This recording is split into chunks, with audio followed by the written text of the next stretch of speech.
এই ভিডিওটি দেখার পর হয়তো আপনি আপনার পাপের কথা ভেবে কান্না করবেন। রাত 4:20 মুয়াজ্জিন মাইকে ফজরের আজান দিচ্ছেন। পাশ ফিরে উঠতে যাব, তখনই খেলাম বড় এক ধরনের ধাক্কা। ঝাপসা আলোতে দেখলাম আমার মতো দেখতে পাশে একজন শুয়ে আছেন। এটা আবার কি? ভয়ে ভয়ে তাকে নাড়া দিলাম, দেখলাম অচেতন, কোনো কথা বলছে না। শরীর খুব ঠান্ডা। কিছুক্ষণ পর মনে হলো ভদ্রলোক মারা গেছে। চিন্তা করলাম এই লাশটা এখানে কেন? আবার দেখতে পুরোপুরি আমার মতো। সব স্বপ্ন দেখছি না তো? তা সত্যি তো। অনেকক্ষণ চিন্তা করে সবাইকে ডাকার চেষ্টা করলাম, কিন্তু কেউ তো আসছে না। একটু পর দেখলাম ওর রুমে লাইট জ্বালালো এবং ওই লাশটার কাছে এসে বললো, ভাই ফজরের আজান হয়ে গেছে। আমি তো পুরাই অবাক, এসব হচ্ছেটা কি? বোনের কাছে গিয়ে বললাম, ওই তোর কি মাথা খারাপ হয়েছে? লাশটাই বা রুমে আসলো কিভাবে? এটা কার লাশ? দেখলাম সে তো আমার কোনো কথাই কর্ণপাত করলো না। সেও লাশটা ধরে অবাক হলো এবং চিৎকার করে উঠলো। মুহূর্তে পাশের রুম থেকে আম্মু আব্বু এসে স্তব্ধ। আব্বু দপ করে খাটে বসে লাশটাকে ধরে জাগাতে লাগলো এবং চিৎকার করে বলতে লাগলো, বাবা কি হয়েছে তোর? কথা বলছিস না কেন? কথা বল। আম্মু ব্যাপারটা বোঝার সাথে সাথে বেহুশ।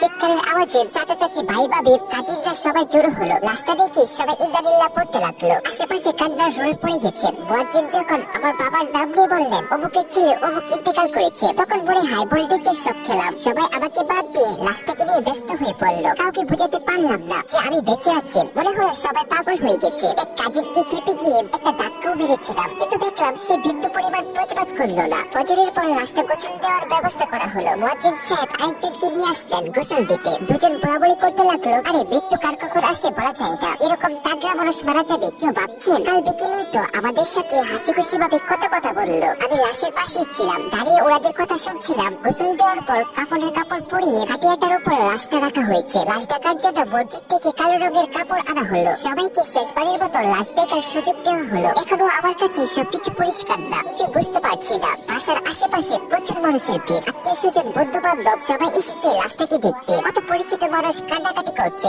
কিন্তু কাউকে বুঝাতে পারলাম না আমি মারা চাইনি, আমি বেঁচে আছি। এটা অন্য কারো লাশ, কেউ আমার কথা শুনতে পারছে না। জোহরের পর জানাজা আজান হয়ে গেছে।